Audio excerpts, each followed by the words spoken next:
Mais uma vez, bom dia, meus irmãos. Abram suas Bíblias, por gentileza, em Romanos capítulo 12. Romanos capítulo 12, nós vamos ler do versículo 3 ao versículo 8. Hoje vamos falar um pouco sobre os dons espirituais e vamos categorizar um pouco esses dons. Estamos numa série sobre igreja, sobre eclesiologia, e temos abordado bastante o tema sobre a igreja do Senhor. E hoje vamos começar então a falar sobre os dons espirituais e vamos durar aí por 3 domingos passando por esse tema, categorizando, examinando e utilizando os dons espirituais. Então, Romanos capítulo 12, versículo 3 até o versículo 8 diz assim: Porque pela graça que me foi dada, diga a cada um dentre vós que não pense de si mesmo além do que convém. Antes pense com moderação, segundo a medida da fé que Deus repartiu a cada um. Porque assim como no só corpo temos muitos membros, mas nem todos os membros têm a mesma função, assim também nós, conquanto muitos, somos um só corpo em Cristo e membros uns dos outros, tendo, porém, diferentes dons, segundo a graça que nos foi dada. Se profecia, seja segundo a proporção da fé. Se ministério, dediquemo-nos ao ministério. Ou o que ensina, esmere-se no fazê-lo. Ou o que o exorta, faça-o com dedicação. O que contribui com liberalidade, o que preside com diligência, e quem exerce misericórdia com alegria. Então, irmãos, nós vamos olhar para esse tema essencial para a vida da igreja e também para cada um de nós, que são os dons espirituais. O Novo Testamento, ele apresenta uma lista variada de dons, como a gente encontra aqui em Romanos capítulo 12, também em 1 Coríntios capítulo 12, 1 Coríntios capítulo 14, Efésios capítulo 4. Essa lista ela não é exaustiva, mas representa como Deus nos capacita também para o ministério. O apóstolo Pedro, ele também nos lembra que cada um de nós recebeu um dom do Senhor. A gente vê isso lá em 1 Pedro, capítulo 4, versículo 10, e que essa capacitação divina pode se manifestar de maneiras diversas em nossa vida. Então, em primeiro lugar, eu queria ver com vocês o que são os dons espirituais. Quando nós falamos de dons espirituais, não é raro nós confundirmos dom com talento. Existe algo chamado talento natural, que nós nascemos com isso. Isso é claro. Quem tem muitos filhos aí percebe desde cedo que cada filho é um filho. Daniel andou com menos de 1 ano. Eu acho que com a primeira vez que ele pegou numa bicicleta, ele pegou a bicicleta sem rodinha e saiu andando.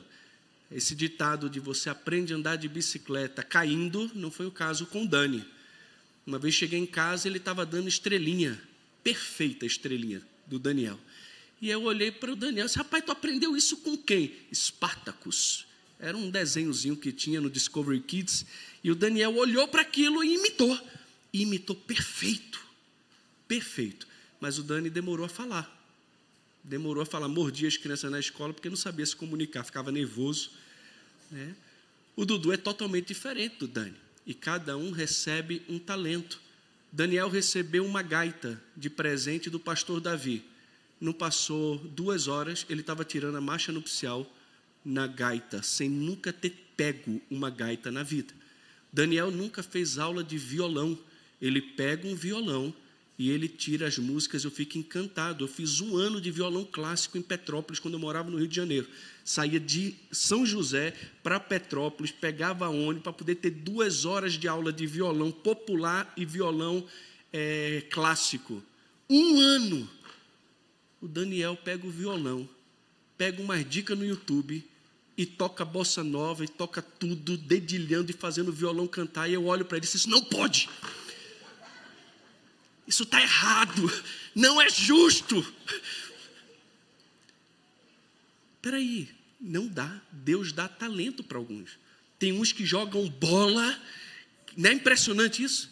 Tem outros que vão fazer escolinha a vida toda e não vai jogar metade, 1/3, 1/4 do que alguém joga. Existem talentos que Deus distribui com todos os homens. a todos os homens mesmo. Eu não sei você, eu sou um homem que não tem um problema em ouvir música secular, desde que não ofenda ao Senhor, não vá contra os princípios bíblicos, mas tem cada pessoa que Deus levanta nesse mundo que eu me constranjo. Já falei para vocês, teve um show aqui que Andrea Bocelli veio cantar, que eu fui um tempo atrás, eu ouvi o Bocelli cantando, e no final, acredite, eu fiquei em pé, eu aplaudi de pé, mas no meu coração estava o seguinte: Senhor, louvado, exaltado, engrandecido seja o teu nome, pela graça comum, pela beleza, pelo talento, pela harmonia. Eu consigo ver o Senhor em tudo isso. É lindo ver como Deus dá talentos extraordinários para as suas criaturas. Mas existe algo chamado dom espiritual. E esse é um presente, é uma dádiva que Deus concede apenas aos seus filhos. Ele concede apenas à sua igreja. O dicionário Strong, falando a respeito do significado da palavra carismata, ele define como sendo graça ou dons que denotam poderes extraordinários, que distinguem certos cristãos e que os capacitam a servir a igreja de Cristo.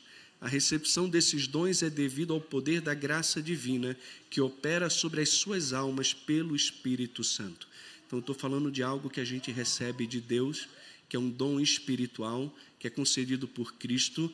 A palavra de Deus deixa claro que Jesus, ele veio ao mundo, ele desceu às regiões inferiores da terra, depois subiu às alturas e então concedeu dons aos homens.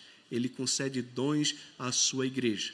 Tem o dom maior que todo crente tem, que é o próprio Espírito Santo. Esse é o dom de Deus, é o presente de Deus para a sua igreja, que habita a igreja, capacita a igreja, dá plenitude à igreja, dá frutos a essa igreja. Mas esse mesmo Espírito, que é o dom maior, o presente maior, a dádiva capacitadora maior de Deus que habita na igreja, esse mesmo Espírito concede diferentes dons à igreja. Então, primeiro, o que é dom? O dom é uma graça, é um presente que Deus concede à sua igreja e ele é distinto de talento. Segunda coisa que eu queria ver com vocês é o que nós aprendemos sobre os dons espirituais. Ainda a respeito dos dons, é importante termos em mente algumas verdades. Eu queria ressaltar 9 de uma forma muito breve aqui com vocês. A primeira é que os dons são concedidos, sabe por quê? Porque nós não temos capacidade de fazer o trabalho de Deus sem a ajuda de Deus.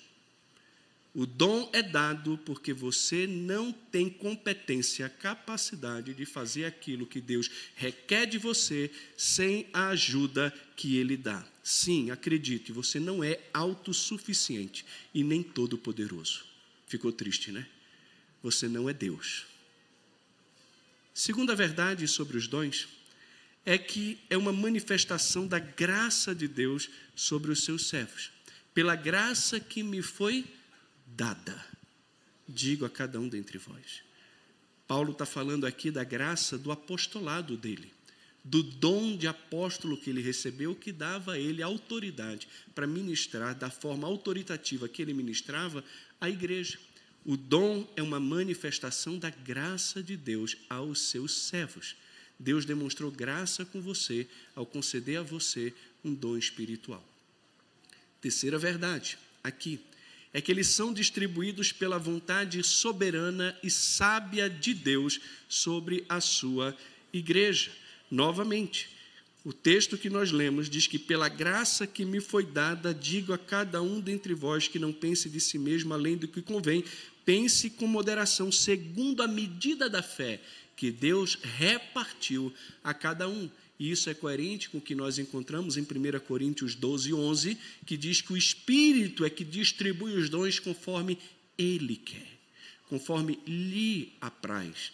Então, você precisa entender que o dom que você tem foi dado por um Deus sábio, poderoso, que é muito mais competente e sábio do que você, para definir que tipo de dom você deveria ter. Então, insatisfação com o dom é a mesma coisa de uma murmuração ou de uma rebelião contra um decreto do Senhor que estabeleceu o dom que você tem. Quarto lugar, não devemos nos levar a sentimentos de superioridade ou de inferioridade. Devemos pensar não além do que convém e nem também aquém do que convém, mas pensar com moderação sobre aquilo que Deus nos concedeu. Você não é melhor do que ninguém e você não é inferior a ninguém na igreja por causa do seu dom. Deus distribuiu o dom como quer, então se você não é mão, é olho, você fica chateada porque eu não sou mão, então eu não sou do corpo. Uai, como assim não é do corpo? Você é o olho. O olho da visão, para que a mão haja. Ah, mas se eu não for pé, eu não sou do corpo. Não, pé é ruim, né? Porque fica pisando nas coisas. Sei lá, sustenta o peso todo do corpo. Mas assim, não adianta. Por que você se gloria ou pode se gloriar de uma coisa que você não fez nada para ter? Não existe espaço na igreja para superioridade e vanglória, mas também para inferioridade, porque você está exatamente onde Deus quer que você esteja, dentro dessa organização que Ele mesmo distribuiu. Além disso, em quinto lugar, eles são concedidos visando o bem do corpo de Cristo e a glória de Deus, e não a autopromoção dos que desenvolvem o dom. Estava tendo um problema sério em Corinto. Essa igreja cheia de dons espirituais é a igreja que o apóstolo chama de carnal. Crentes caracterizados pela carne. Crentes que amavam a posição, vanglória. Eu sou de Paulo, eu sou de Cefas, eu sou de Cristo. Gente pequena, que ainda não entendeu a beleza do corpo de Cristo. E como não existe espaço para utilizar algo que Deus nos deu para autopromoção. O meu dom e o seu dom devem apontar para o doador e não para nós. E deve ser utilizado para a edificação do outro e não para nossa promoção pessoal. Longe de nós isso. Paul Tripp, no livro Liderança, ele diz o seguinte: o fato de receber um dom revela algo sobre mim. Eu não sou autossuficiente, mas sim carente e dependente. Revela que não tenho capacidade de fazer o trabalho de Deus sem os dons de Deus. Não posso levar o crédito pelo meu dom precisamente porque é um dom. O dom que recebi não me torna digno de deferência, de afirmação ou submissão por parte dos homens, porque meu dom não aponta para mim, mas para aquele que o concedeu a mim. Então ninguém tem que se gloriar por algo que recebeu do Senhor. Sexto lugar, demonstram a beleza do corpo de Cristo por meio da diversidade em unidade. Que lindo! Eu fico encantado com a igreja de Jesus. Fico de coração. É muito bom ver que existem irmãos tão diferentes uns dos outros. Você fica feliz com a diversidade? Irmãos, tem dia que eu olho no espelho e não me aguento. Eu não me aguento. Imagina se toda a igreja fosse igual a Eduardo. Misericórdia. Não ia dar certo não, ia afundar. Essa igreja precisa de você, com seus dons, talentos, habilidades, seu histórico. Nós precisamos aprender a amar, valorizar, respeitar os nossos irmãos, exatamente porque Cristo morreu por eles e colocou cada um deles nesse corpo que não é do Eduardo, não é de uma denominação, é o corpo de Cristo. E se Jesus ama aquele que é diferente de mim, eu também tenho que amar aquele que é diferente de mim. E eu preciso valorizar o meu irmão que é diferente de mim e o dom do meu irmão, entendendo que Deus fez isso por sabedoria, soberania e para a glória dele.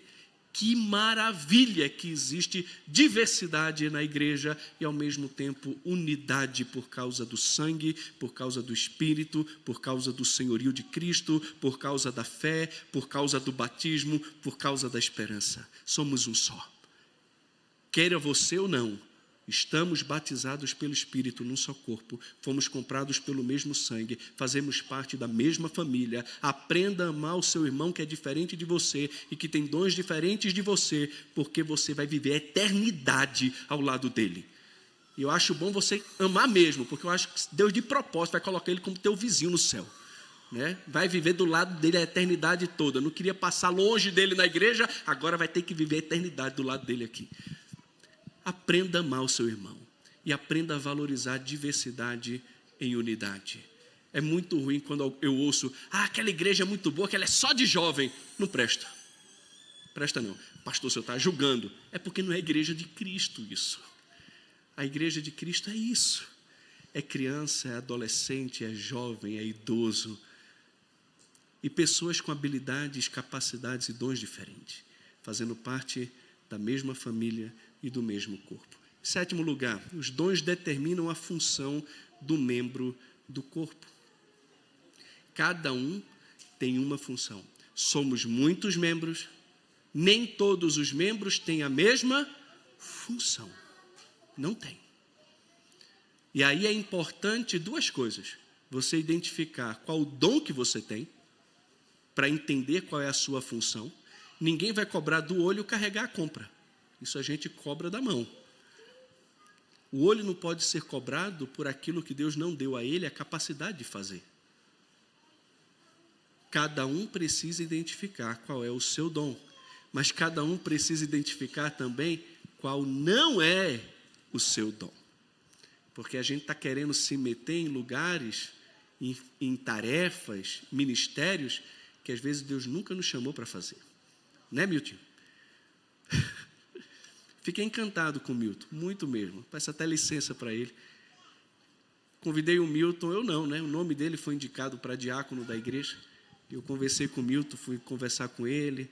Eu disse, pastor, por que vocês me indicaram a diácono? Ele queria saber o que é que a gente viu nele. Eu falei algumas qualidades, características do Milton. Ele disse, pastor, agradeço tanto o convite, me sinto muito honrado, mas eu não vejo que esse é o meu dom. Cresceu no meu conceito. A gente precisa entender o que é o nosso dom e o que não é o nosso dom. Porque cada um tem um dom, e esse dom determina a função dentro do corpo. Além disso, em oitavo lugar, ninguém tem todos os dons. Ninguém tem. Nossos dons são limitados, e isso aponta para a interdependência e para a necessidade que temos de descobrirmos quais são os nossos dons e os que não são. Todo cristão precisa avaliar humildemente não apenas o que ele é dotado, mas também, tão importante quanto, para o que ele não é. Apenas quando reconheço humildemente os meus limites dos meus dons, é que posso então me cercar de pessoas que são dotadas, de modo que eu não sou, inteligentes de maneira que eu nunca serei e fortes em áreas que eu sou fraco. Que bênção! Tem gente nessa igreja mais inteligente que você, mais sábio que você, mais forte que você, mais apto do que você para fazer muitas coisas dentro da igreja. E louvado seja Deus por isso. Sabe por quê? Porque eu não tenho que fazer tudo. Eu posso me dedicar àquilo que Deus me chamou para fazer e começar a delegar coisas para aqueles a quem Deus capacitou para agir naquela área. Em nono lugar, não nos levam a refletir sobre a sabedoria de Deus e as limitações humanas, tempo, energia e maturidade. Essa semana foi extraordinária na reunião dos homens, quando a gente sentou para estudar o livro do Paul Tripp sobre liderança, e esse capítulo 3 que a gente meditou na terça-feira agora, fala exatamente sobre limite. E caiu como uma luva com a mensagem de hoje, porque ele fala que todos nós e todos os líderes, nós recebemos de Deus alguns limites, e os limites são manifestações do amor e da graça de Deus sobre a nossa vida. Eu e você não temos dons ilimitados, Deus nos limitou com alguns dons. Eu e você não temos tempo ilimitado, nós temos 24 horas por dia, e acredite, isso não é fruto da queda. Antes da queda, o dia tinha 24 horas. Adão e Eva tinham 24 horas. Você não tem tempo ilimitado. Imagine um triângulo equilátero, onde cada lado é uma reta de 8 horas. E agora, dentro desse triângulo, você tem 3 círculos. Um apontando para a sua vida espiritual, outro para os seus relacionamentos familiares, de igreja, de amigos, e o outro o seu relacionamento, a sua vida profissional. Você tem 3 grandes áreas importantes da sua vida em 24 horas. Se você quer aumentar o seu tempo de trabalho, você tem que entender que você não pode sair desse triângulo. À medida que esse círculo cresce, os outros círculos, eles terão que necessariamente diminuir. E Deus nos deu limite de tempo. E precisamos entender, inclusive, a sabedoria de Deus na diversidade dos dons na igreja. Por isso, tem gente aqui que está querendo fazer tudo na igreja. A gente vê uma disposição em servir, mas não é sábio. Porque Deus não deu a você somente trabalho na igreja, Ele deu a você um marido, uma esposa, Ele deu a você filhos, Ele deu a você amigos, Ele deu a você pais que você precisa honrar, visitar seus pais, cuidar dos seus pais. Que tipo de cristão é você? Eu sou um cristão piedoso, vivo na igreja. Mentira! Um cristão piedoso não vive na igreja. Cristão piedoso prega o evangelho aos amigos, se relaciona com os irmãos na igreja. Um cristão piedoso cuida dos seus filhos, ouve a esposa e sai com a esposa, dá atenção ao seu marido, cuida dos pais, visita, vê como eles estão. Tem que ter tempo para essas coisas, porque isso faz parte do plano sábio e amoroso de Deus. Isso é espiritual também. O seu trabalho é espiritual. Você tem que honrar o Senhor no seu trabalho lá fora. Isso exige dedicação, treinamento, capacitação, aperfeiçoamento. Seja excelente no seu trabalho para a glória de Deus. Isso também é espiritual. Quando você se capacita e você está lá no mundo, fazendo o que Deus quer, e fazendo com excelência, isso aponta para Cristo e para a glória de Cristo. A nossa vida precisa estar bem equilibrada, porque ninguém tem todo o tempo do mundo. E por isso, Ele não quer que eu faça tudo. Ele quer que eu faça uma pequena porção do que eu devo fazer, para que você faça a sua, você faça a sua, você faça a sua, e juntos, na justa cooperação de cada parte, como diz Efésios capítulo 4, o corpo exerça o seu próprio crescimento em amor. E o que isso é maravilhoso? É maravilhoso porque todo fruto da igreja, ele é um fruto comunitário e não individual. Além disso, ninguém também tem toda a energia do mundo. Nós temos energia limitada. Você não tem a capacidade nem condições de ficar fazendo tudo sempre, porque em algum momento você vai tombar. Você não é de ferro. Tá? Então, 9 cuidados aqui que nós devemos ter. E isso vai acontecer até que eu e você, todos nós, possamos chegar à perfeita maturidade e à varonilidade da medida e da estatura da plenitude de Cristo. Então, meus irmãos, não amaldiçoe as suas fraquezas, porque as nossas fraquezas são uma oficina para a graça de Deus trabalhar. Ele estabeleceu essas fraquezas, Ele estabeleceu esses limites, para que o plano sábio e amoroso dele possa, de fato, ser colocado em prática. Não temos de esconder ou negar os nossos pontos de maturidade, porque Deus é capaz. Os nossos limites e fraquezas não atrapalham aquilo que Deus pode fazer por nosso intermédio. O que atrapalha é exatamente a negação dos nossos limites e as nossas ilusões de força independente. Nós não temos força independente, a nossa força depende do Senhor e a nossa força está ligada ao nosso irmão e à função dele dentro do corpo.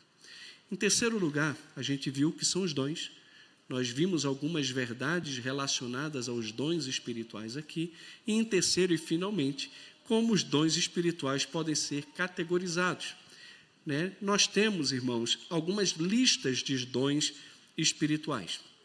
Romanos 12, 6 a 8, 1 Coríntios também 12, de 8 a 10 e 1 Coríntios 12, 28 a 30. Então, nós poderíamos categorizar esses dons espirituais de duas formas. Os dons miraculosos, que são dons de sinais e de revelação, e os dons ministeriais, que são dons de fala e também de serviço. Esses dons miraculosos ou dons de sinais e revelação, entre eles nós temos apostolado, operação de milagres, dons de cura, falar em línguas, profecia, palavras de sabedoria, palavras de conhecimento, interpretação de línguas, discernimento de espíritos. Esses daqui são os que nós poderíamos considerar como dons miraculosos ou extraordinários. Os outros dons de serviço e de fala envolvem a pregação, que quando você prega a palavra com fidelidade, isso está relacionado à profecia. Tá? Nós temos o dom de ensino, de exortação, de serviço e auxílio, liderança e administração, contribuição, demonstração de misericórdia, dom da fé, discernimento espiritual, evangelismo e também de pastoreio e ensino. Sobre os dons miraculosos, esses dons eles eram manifestações extraordinárias do poder de Deus.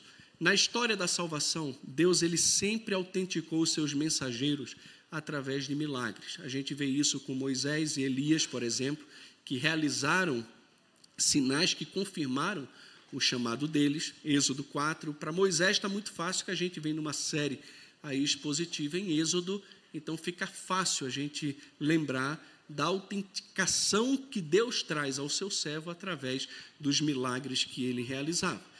Em face à apostasia também de Israel, séculos mais tarde, o ministério de Elias e também de Eliseu foram similarmente autenticados por sinais e maravilhas. A gente vê isso em várias passagens.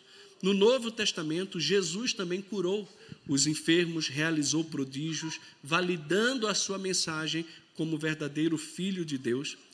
John MacArthur ele diz que o nascimento da igreja também foi marcado por sinais miraculosos, incluindo a habilidade dos discípulos de falar fluentemente em línguas estrangeiras, Atos 2, 4 a 11. A língua que nós temos ali em Atos capítulo 2 está muito longe de ser aquilo que a gente ouve e vê em algumas igrejas por aí. A língua que nós temos nas Escrituras aqui são idiomas que Deus dá ao homem a capacidade de falar em língua que ele nunca precisou estudar para poder anunciar a grandeza de Deus e a verdade também do Evangelho. Durante o ministério de Jesus, ele concedeu aos seus discípulos poder também para curar e expelir demônios. A gente vê isso em Mateus 10. Após a sua ascensão, os apóstolos continuaram a exibir também esse poder sobrenatural, curando pessoas, manifestando o poder de Deus, e a mensagem que eles proclamavam foi validada exatamente pelos sinais e maravilhas que eles operavam. Durante a era apostólica, Deus concedeu dons extraordinários a muitos crentes também, para demonstrar que Deus estava operando através dessa igreja recém-estabelecida. Os gentios convertidos, por exemplo, como Cornélio, lá em Atos 10, 46, receberam o mesmo dom de idiomas que os apóstolos haviam exibido no dia de Pentecostes. Além disso também, essa habilidade sobrenatural de falar em língua naquele contexto era um sinal externo e importante para os gentios, mostrando que Deus estava agora, por meio da fé unicamente em Cristo, acolhendo os gentios como parte do seu povo, como a sua igreja, independentemente de qualquer tipo de necessidade de guarda de obras, de lei. Somente por meio da pregação da fé, Deus estava salvando homens e concedendo o seu Espírito a todo aquele que cria em Jesus Cristo. Então, esses sinais mostravam que o Evangelho era de fato verdadeira e que a sua verdade deveria ser proclamada também por todo o mundo. Outros, como Estevão e Filipe, exibiram também publicamente e legitimamente sinais, maravilhas, por meio dos milagres que eles fizeram, e como isso autenticou o ministério deles lá em Samaria e nos âmbitos que eles pregaram também e exerceram o seu ministério. MacArthur também diz que este nível de autenticação miraculosa era necessário em uma época em que a igreja ainda estava sendo estabelecida e o cânon das Escrituras ainda não estava completo.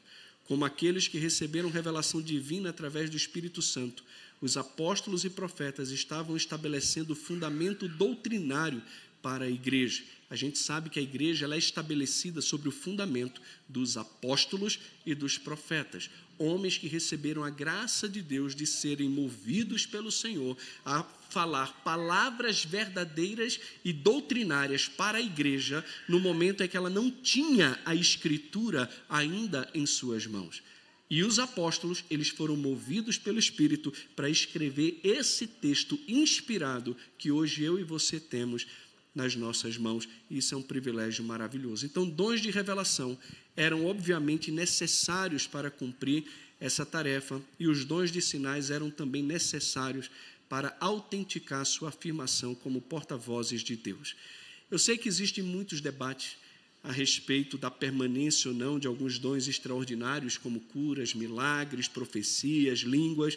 No entanto, meus irmãos, mesmo não podendo, pelo menos eu, afirmar categoricamente que esses dons eles encerraram, eu creio que foram limitados, sim, ao período apostólico, podendo ter alguma manifestação pontual no presente. Esses dons eles serviram para estabelecer a fé da igreja em seus primórdios, como está escrito lá em Hebreus 2, 3 e 4, de que Deus deu aos apóstolos esses sinais para autenticar a mensagem que eles estavam trazendo. Então, Deus mesmo dá testemunho da mensagem do Evangelho por meio de sinais e milagres. Mas à medida que o próprio Novo Testamento ele se completa, a gente percebe que esses dons, eles não eram mais tão necessários como no início da igreja.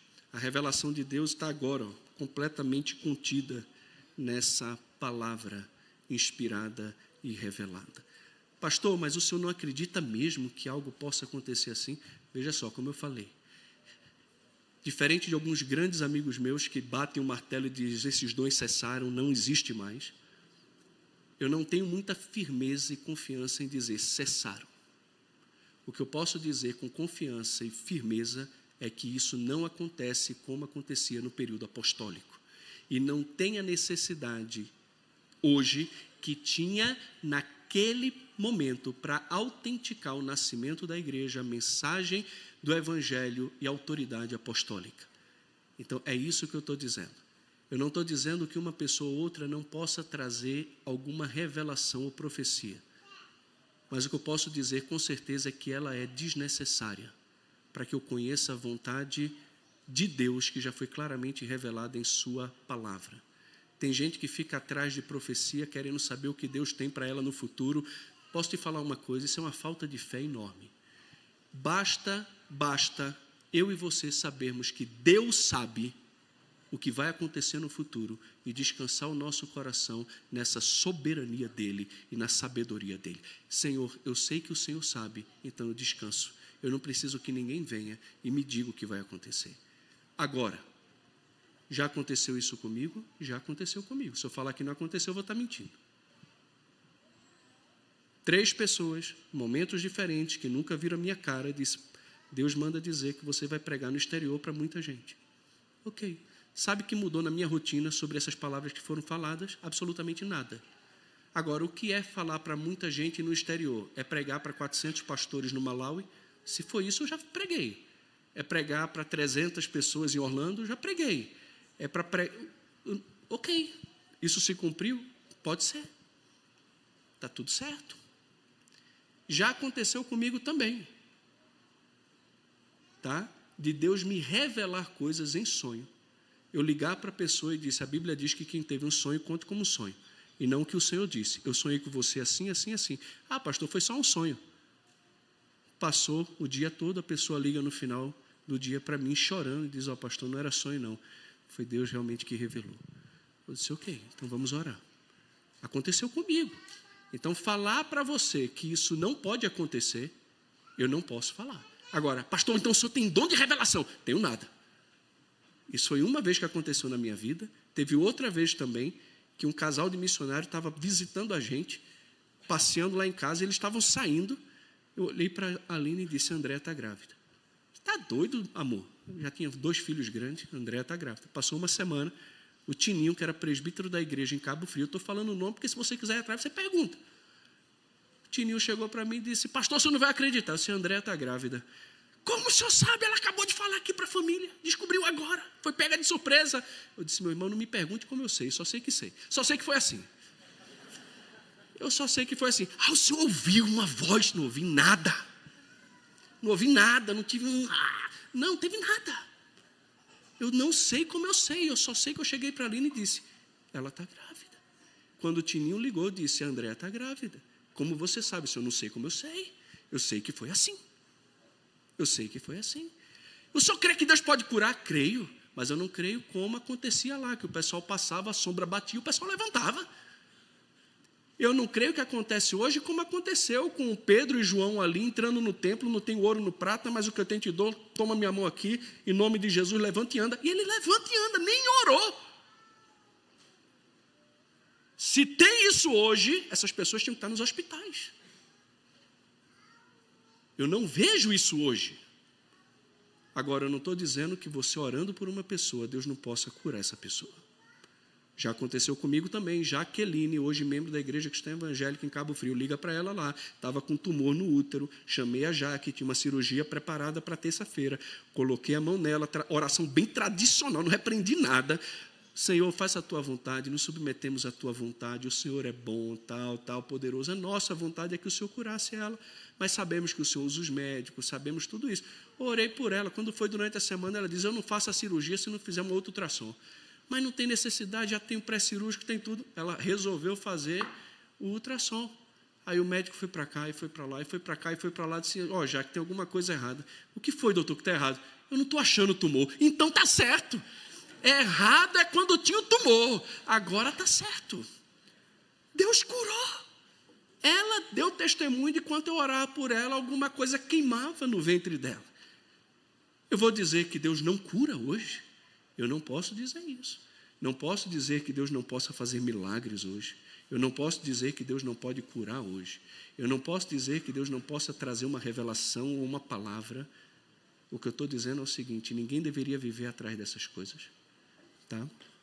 A palavra de Deus revelada é suficiente, autoritativa e o que dirige a nossa igreja e a vida de todo crente, e que nenhuma profecia, seja ela qual for, pode contrariar a palavra revelada de Deus, que é de fato a sua vontade, a grande profecia dada à igreja. É isso aqui, tá? Mas vale muito a pena você parar e estudar a respeito dessas questões. E nenhum desses cessacionistas que eu estou falando, duvida também que Deus possa curar, tá? E fazer essas coisas. Então, é bom os irmãos entenderem. E existem os dons espirituais, né? Que são aqueles dons de operação que Pedro nos exorta a servir uns aos outros, usando, né, esses dons que recebemos como bons dispenseiros da graça do Senhor. Esses dons vão incluir a pregação, o ensino, a exortação, o serviço, e eles nos permitem refletir a obra de Cristo na nossa vida diária e no serviço da igreja. E esses dons, irmãos, nos ajudam a comunicar a verdade de Deus, enquanto os dons de serviços, eles também permitem agir em amor e compaixão. E geralmente esses dons de serviços liberam aqueles que receberam de Deus o dom do ensino e do pastoreio para se dedicar e se esmerar no ensino. Aquele que ensina, esmere-se no fazer. Então, através desses dons que a igreja se edifica e a igreja cresce, e cada membro contribuindo de acordo com as suas habilidades e o seu chamado, vai, sem dúvida alguma, cooperar com o crescimento do corpo de Cristo em amor. É justo que cada um exerça a sua função e o seu papel dentro do corpo. Mas, pastor, como é que eu posso descobrir o meu dom? E a resposta é muito simples. Engaje-se no ministério. À medida que você for servindo, seus dons vão se tornando mais claros, tanto para você mesmo, como para aqueles que te cercam.